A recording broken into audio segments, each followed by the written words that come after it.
বোন আসলাম আমি। ও শিট, আমি আমার ফোনটাই আনতে ভুলে গেছি। দাঁড়া আসছি।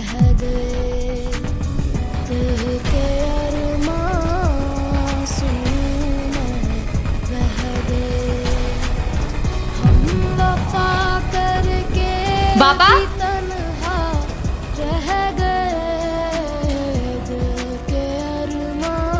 এ কি, বোন আমার ব্যাগে এতগুলো টাকা রাখলো কেন?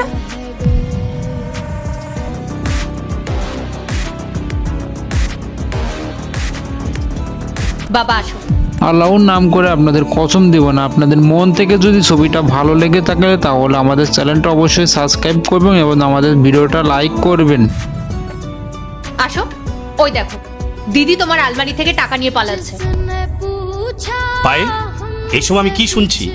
বাবা বিশ্বাস করো, বোন এসব কি বলছে আমি কিছুই বুঝতে পারছি না। আর আমি নিজের বাড়ি থেকে কেন টাকা চুরি করতে যাবো? থাক দিদি, আর নাটক করিস না। আমি নিজের চোখে বাবার আলমারি থেকে তোকে টাকা বার করতে দেখেছি। আমি জানি বাবা ও এই টাকাগুলো নিয়ে গিয়ে ওর বেকার বরকে দেবে। ওর বর তো কোনো কাজ বাজ করে না, সারাদিন বাড়িতেই বসে থাকে। আর ওদের ঘরে যা জিনিসপত্র আছে সেগুলো তো তোমারই যৌতুকে দেওয়া জিনিসপত্র। মুখ সামলে কথা বল পূজা, আমি অনেকক্ষণ ধরে তোর এই ফালতু কথাগুলো শুনে যাচ্ছি। তুই কি বলতে চাইছিস, যে আমি বাবার টাকার লোভে এই বাড়িতে আসি? শোন, আমি বাবাকে ভালোবাসি, বাবার শরীর স্বাস্থ্যের ব্যাপারে আমার চিন্তা হয়, তাই আমি প্রতি মাসে একবার হলেও এখানে আসি। ও যথেষ্ট পরিশ্রম করে, আর ও যতটুকু টাকা আয় করে সেটা দিয়ে আমাদের সংসার সম্মানের সাথে চলে যায়। চুরি করার মতো দিন এখন আমাদের আসেনি। ও আচ্ছা, তাই বুঝি? তুই যে বাবার অন্ধ ভালোবাসার সুযোগ নিচ্ছিস সেটা কি আমি বুঝি না?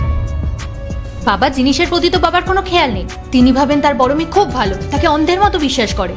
শোন দিদি, এতদিন আমি এই বাড়িতে ছিলাম না, তাই যা হওয়া সেটা হয়ে গেছে।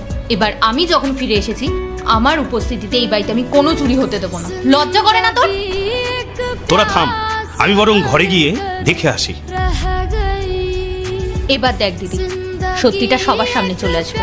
আর বাবা যখন নিজের চোখে প্রমাণ পাবে না, তখন তুই বুঝতে পারবি।